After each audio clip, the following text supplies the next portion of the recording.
Hi everyone, Spider-Man 1991 here, and this is a little vlog I want to do about pretty much all the new Doctor Who season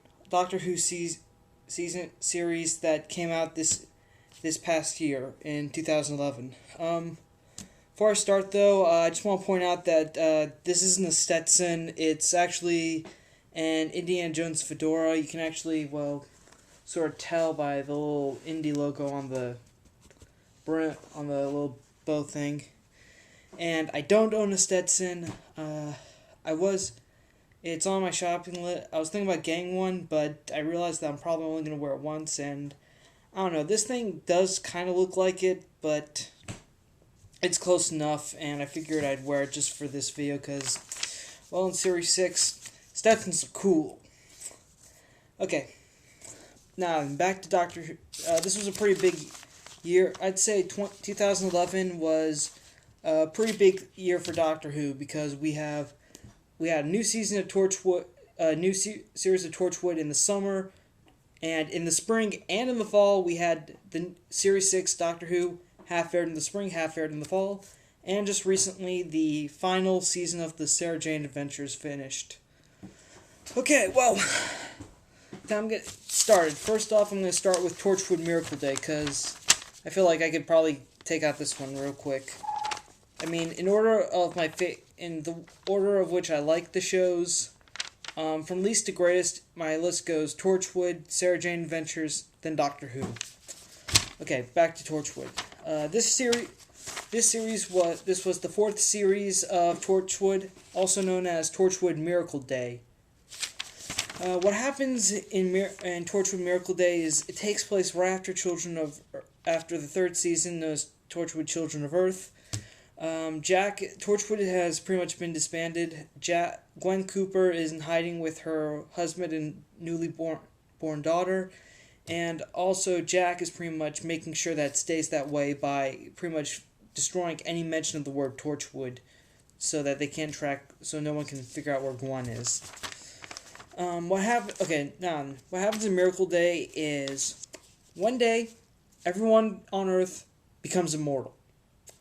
Now, I know what you're thinking. Immortality sounds pretty cool, but this is immortality without any of the benefits, okay? People still get old, they still get sick, they still get injured. And now pretty much CIA agent Rex Matherson and CIA analyst Esther Drummond sort of more of Rex finds Jack and Gwen, and he gets them together again, and they pretty much have to team up and sort of form a new sort of Torchwood to figure out what caused the miracle and how can they stop it. And another interesting side effect about the miracle is that now Captain Jack Harkness, who's been immortal since the end of Series 1 of Doctor Who, is now mortal. He can now get hurt, he can now get wounded, he can die. And so that was something interesting for Jack. And also, for Gwen, though, for this series, though, she's pretty much led a quiet life for the past year. She's just been in hiding with her husband and daughter. Now she's pretty much thrust back into action again. And her father has just suffered a heart attack, I think the day after the miracle, and now he's in the hospital, and if Gwen ends the miracle, then her father will die. And, let's see here, what else? For new characters, though, Rex Matherson, I would say at the start of the series, you're not going to like this guy. I mean, at the start of Miracle Day, I was just like, okay, this guy seems like a jerk, but then as the series progressed, I started to, I don't know, like him as a character, though.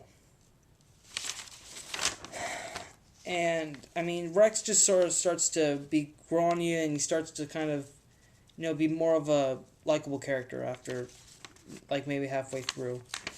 And Esther Drummond, I'd say she's more of the sensitive one on the team, because, I mean, she's been an analyst, and now she's put in the action, and it's just, I think it's all new to her, and a little intense on her as well. And, okay, I should have mentioned this at the beginning, but there will be spoilers in this vlog. And pretty much what happens is an incident from Jack's past comes back to haunt him, as these sort of families have collected his blood, and they figured out a way to use the blood to alter Earth's morphic field to make everyone immortal and Jack mortal. But fortunately, they're able to reverse the miracle. Unfortunately, though, Esther dies. And surprisingly enough, though, the final scene, Rex has become immortal like Jack. Because they had to store Jack's blood inside Rex in order to get it to reverse the miracle and stuff. I can't really explain it here, but you'll have to try and see the series. Probably see it when it comes out on DVD. And pretty much, so now Esther's gone, but Rex is now immortal. So maybe that opens up. So maybe that means there will be a new series of Torchwood coming out maybe within the next couple of years or so. Torchwood Miracle Day, I liked it. Each episode left me wanting more, wanting to see what happens next. It really held me well because and I think it really came out at the appropriate time. I mean, it sort of came out a few weeks after Series 6 of Doctor Who the first half of Series 6 of Doctor Who ended, and the 8th episode, I believe, came out the week Season 6 started to pick up again for the fall half. So, yeah, I think Torchwood Miracle Day was amazing. There's a ton of action in it, emotion too, with all the characters and particularly Gwen going through the whole, if she ends the miracle, she'll end up killing her father. And also there are some adult situations in this, so I would say this is more like feels like Doctor Who for a mature audience. And this new format though of Torchwood is really working. It's the same thing as Children of Earth. It was just, Children of Earth was 5 episodes, this was 10, but it was just all episodes were in a cohesive storyline, consecutive storyline. They all blended together. Each one was like the chapter in a book, as opposed to the first 2 seasons of Torchwood, which were just, I don't know, Monster of the Week episodes. That's the best I can describe them. Well, I was really pleased with Torchwood Miracle Day, and I really hope that they can make another season 2. Alright, next up, now for the thing that I really like this year. Doctor Who, Series 6. Alright, time for the big thing. The mystery of River Song. We're finally filling in the blanks for River Song's life. Okay, again, spoiler alerts. So if you haven't seen anything, close out of this, go watch it, then come back. Alright, River Song. It's revealed that she is Amy's daughter, that she is actually the daughter of Amy Pond and Roy Williams, and she's also part Time Lord because they in the TARDIS. And also, River was the one in the astronaut suit who killed the Doctor at the very beginning of Series 6. And also the Silence. And apparently the reason she did that is because the Silence kidnapped River as a baby, and they basically brainwashed her and trained her to kill the Doctor. And eventually, though, Amy, Rory, and the Doctor found River, or Melody Pond, if that's her birth name. They found her, and they were able to change her, pretty much get her back onto their side, and sort of stop killing the Doctor. Alright, and we also have more info about the Silence. In Series 5, they made the TARDIS explode. We're still not sure how they did that, exactly. I mean, that was kind of left unanswered, but we do know more about them. First of all, those the aliens that you saw in all the previews and stuff with the big heads and the suits, they're actually not called the Silence. They're actually called the Silents. Believe me, it's kind of a difference. It's spelled differently. All right. So, anyways, the alien. Okay, I'm gonna call the Silence aliens are basically were at first I thought they were just when Doctor Who referred to the Silence, I thought they were just referring to the aliens who just use post hypnotic suggestion on to get other alien species, in this case humans, to do their bidding and stuff. But apparently the Silence is a religious order that wants to kill the Doctor, that wants to stop the Doctor from answering the oldest question in the universe. Which, actually, they're trying to stop this prophecy that states, I've pulled up on my computer here, on the fields of Trenzlore at the fall of the 11th, when no living creature can speak falsely or fail to answer, a question will be asked. A question that must never, ever be answered. And the finale revealed to us that the question is Doctor Who. So clearly the question is the Doctor's real name. And that actually could spell trouble, because if the Doctor's real name were found out, someone could kill him by going back. Someone could kill him anytime they wanted. They could kill him in his first incarnation, kill him right when he's regenerating, or they could go back into time on Gallifrey when he was a little baby and smother him with a pillow. Wow, that sounded dark. Alright, back to the... Okay, and speaking of the finale, called The Wedding of River Song, to all those ever wondering about changing time, about how far time can be rewritten, yeah, you don't change fixed points. River tried not to kill the Doctor, but that that practically killed time. I mean, it really killed time. I mean, everything was happening at once, and time was dying. Time itself was dying.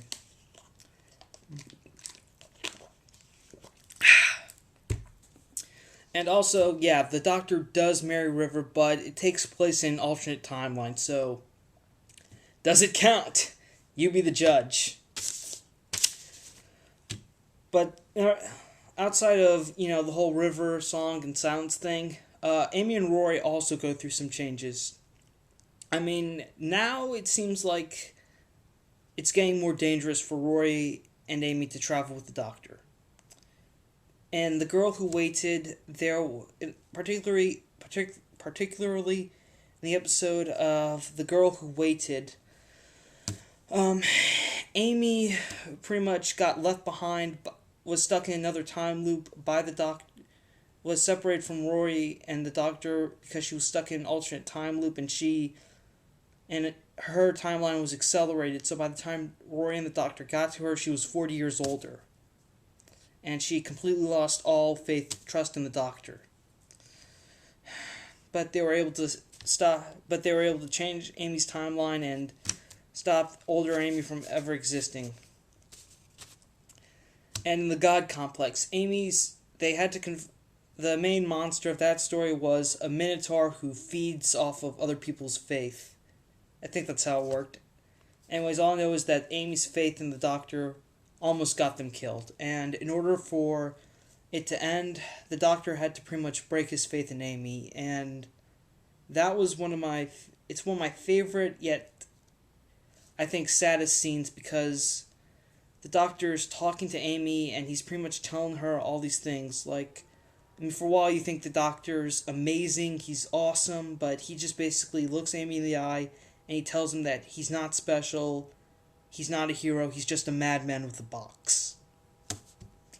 That was just a very moving scene, and I enjoyed it. I enjoyed the acting in it, and it was definitely a big moment.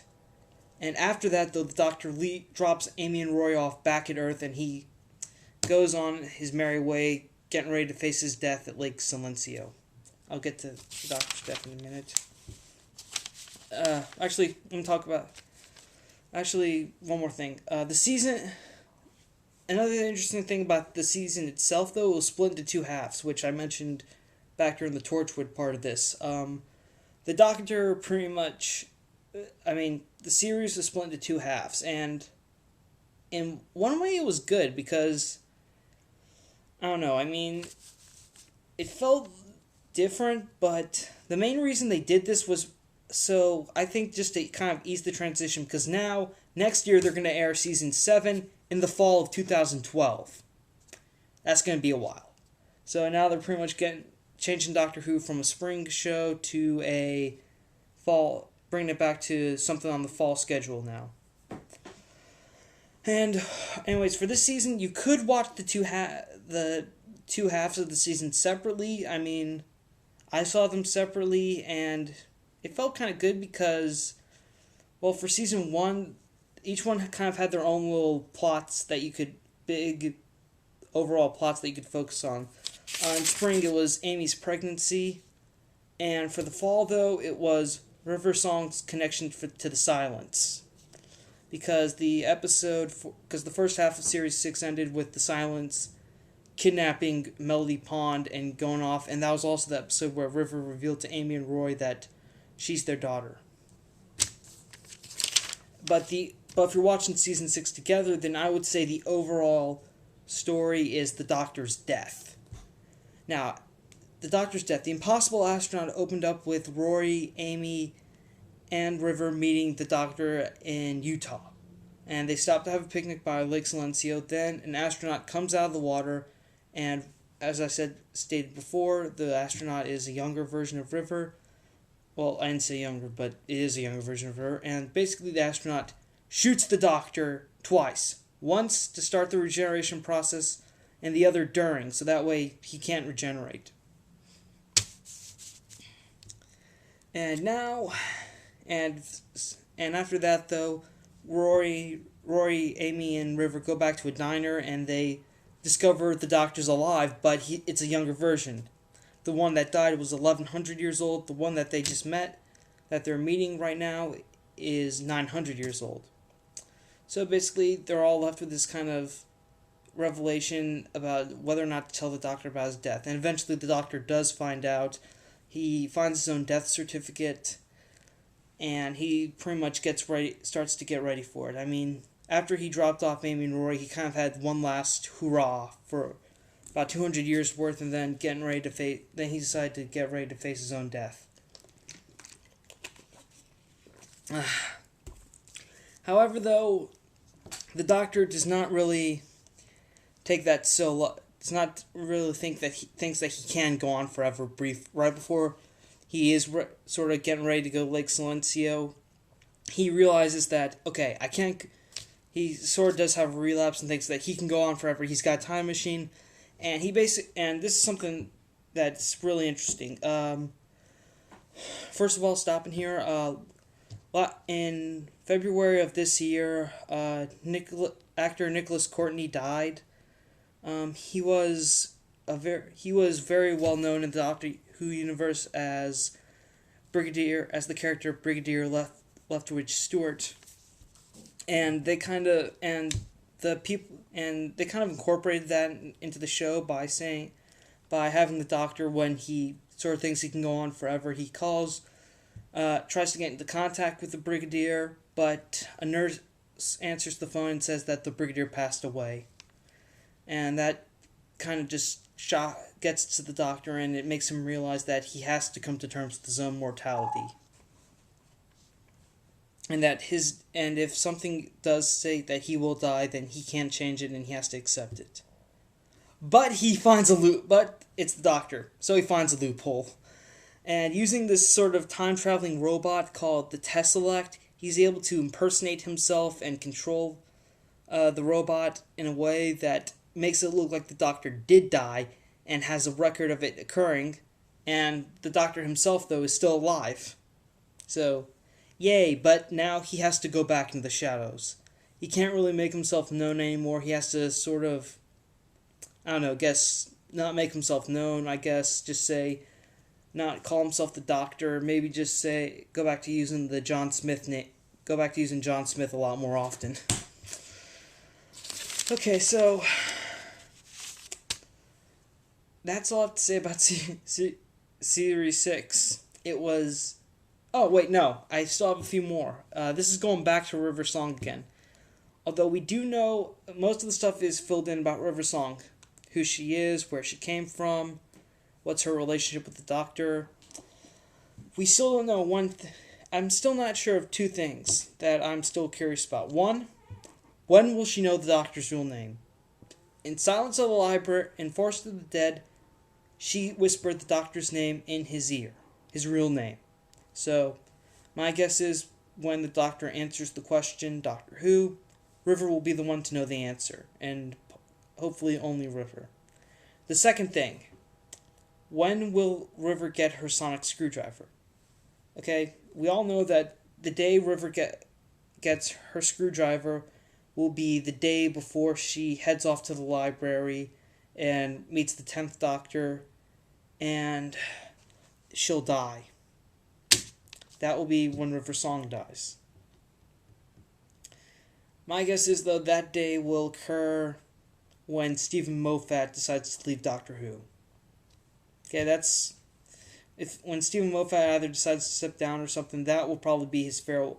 will probably be in his final story or something. Just River giving the Doctor giving the screwdriver to River. That will be... because, I mean, River's kind of like his original character, so... and she's really been involved a lot since he took over, so... I think that's how it's going to end for River.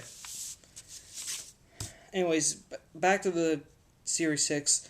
It was amazing. I really can't... even though Series 6 Part 1 and Part 2 came out on DVD, I kind of told myself I'm not going to get the two separate parts. I'm going to wait for the full box set, so I'll have all of the seasons. So I'll pretty much have all the episodes in one convenient package. Alright, well, that's it for Doctor Who. Now it's time for one last thing. The Sarah Jane Adventures. This year was its final season, because in April, actress Elizabeth Sladen passed away.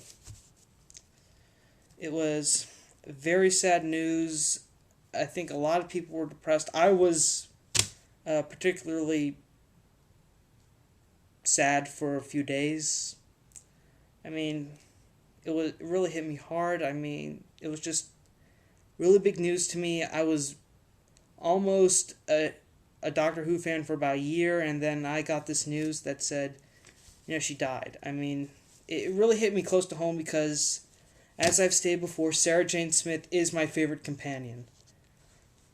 And it really hit me hard. I mean, maybe not that hard, but still, it felt very terrible. I mean, I did start to cope with it, and I got better because, well, a few days later, I went out and bought Pyramids of Mars on DVD, so this kind of helped. This helped a little. Plus, I also bought a few more classic series on DVD over the summer, so feeling a little better. And I think that, and I'd say that the final series, though, did work out well, because fortunately, though, they did have at least 3 of the stories filmed before Elizabeth Sladen's unfortunate passing. May she rest in peace. Good news. So, anyways, there were 3 stories. Thankfully, one of them did have the feature a return appearance by Luke Smith, Sarah Jane's adoptive son. And also this series, though, a new character was added. Her name was Skye. She was adopted by Sarah Jane Smith, too.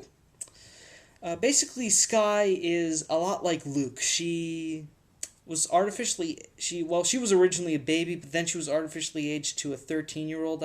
13 is probably the right age. And she also she's somewhat human. I mean, her physiology, I think, is similar to human, but she has the uncanny ability to sense electrical currents. I believe that's what they described it in the show.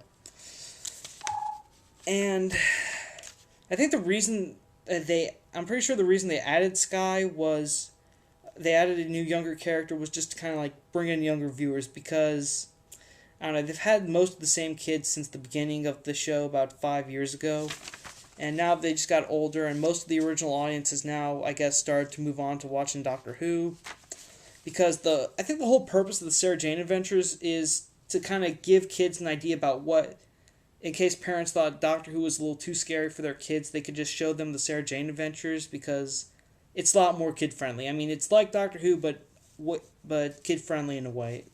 A little less violent. I said less, not completely less, not completely non-violent. Anyway, Sky was sort of a younger character, a new character created to bring in uh, younger viewers. And I don't know. When I first heard the news about this, I thought, didn't they do this with Cousin Oliver on the Brady Bunch, and that didn't work out well? That was my first instinct. I kind of thought of Sky as Cousin Oliver, but she is way better than Cousin Oliver, and uh, I think, I think Sky really did help the show because I mean she was just kind of, bring back the original thing. She was kind of like it was kind of a throwback to when Luke first emerged, and he was kind of questioning some stuff about humanity and trying to be a normal kid. And the same things come up with Sky. The last episode, though, I just saw last night, though, on YouTube. The last episode was a great finale to the season, and they also added a montage of clips from previous episodes from the entire show, along with a monologue, with I think Sarah Jane's monologue from the first season finale. And also, after the whole montage of clips, there was a message shown that said, and the story goes on forever. And I'd like to believe that, because even though this means the end for Sarah Jane on television, this doesn't necessarily mean the end for the character. And I think the same thing can apply to the Brigadier, too. Because even though we can't see them on TV anymore, we can still see them in comic book and like Doctor Who related comic books, audio books, and heck, maybe even novels.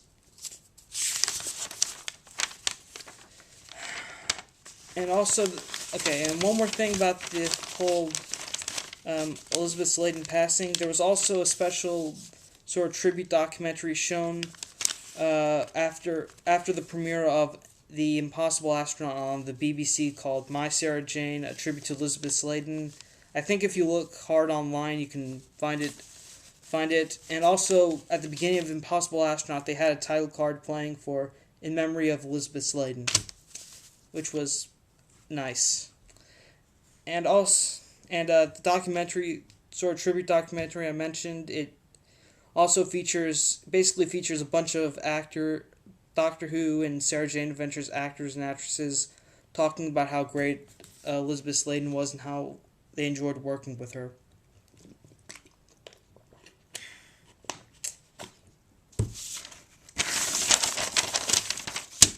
But like I said,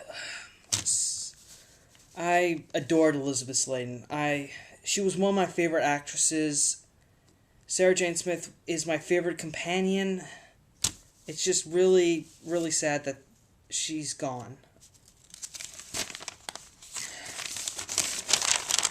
So, in conclusion, Sarah Jane... Okay, so in conclusion, Torchwood Miracle Day. Really fun, lots of action, but it's for a mature audience, so you shouldn't really let your kids watch it. Sarah Jane Adventures. Very great. It's a fun show. It's really great for kids too. So if you have kids and, they kind of want to watch Doctor Who, but if you're worried that it might be a little too scary for them, then show them the Sarah Jane Adventures, because they'll probably love it too. And Doctor Who. Stephen Moffat has kind of changed the game here.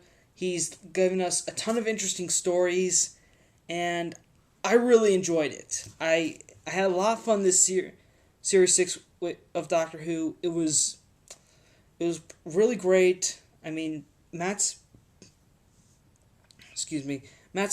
as the 11th Doctor Matt Smith's performance as the Doctor has improved since his last season, and I really look forward to future seasons with Matt Smith. All right. That's all I have to say here. Sorry if this was kind of random or a little less organized, but it was kind of a last-minute thing I decided to do. Anyways, well, that's all I have to say. Spider-Man 1991 saying, see you later.